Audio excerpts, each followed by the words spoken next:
Alright guys, now we can install the strut. Now this type of strut is called a McPherson strut, and of course the strut, you guys can probably already tell what it does just by looking at it. It kind of acts as a shock absorber. It's pretty much a spring. A McPherson strut, the reason they call it this is because I think some guy named McPherson came up with it. It's a combination of kind of two different systems, a coil spring, which is this yellow thing, and also a piston, or some people just call it a cylinder, that's inside this yellow part that moves up and down. So really easy. Again, some people call it a shock absorber. A strut is just a specific type of shock absorber. So now that you know what it is, let's go ahead and put it on. Go ahead and first bolt it on the top, and the way it goes on is it bolts through here on top and here on bottom.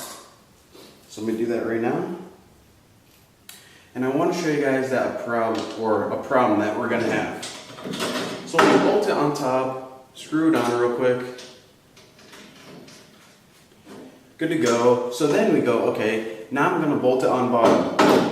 But look, the strut is too long. So we have a couple options here. First, what we can do is, they sell this tool called a strut compression tool, and what it does is it takes these coils and pinches them together, so whenever they pinch together, the piston can pretty much shorten, or that little cylinder can go back into the piston, so then your entire strut shortens. But I'm guessing that a lot of you guys, whenever you're building go-karts, you're not going to have a strut compression tool. So what you can do is this. Instead of squeezing this coil together, because you can't by hand no matter how strong you are, what you can do is you can just go ahead and loosen the top arm of your suspension, and whenever you do, make sure you grab onto the bottom because this is going to drop down.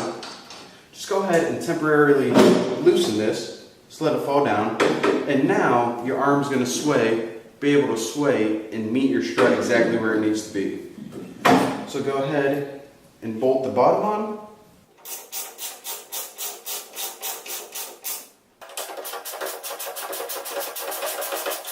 So now the only thing you have to do is, of course, put your knuckle back into place, and I already showed you guys how to do that. And once you're done with that, do the exact same thing to the other side, and that's it. Your front suspension is good to go. You're ready to move on to the next part. Alright guys, check it out. Our front suspension system is now complete.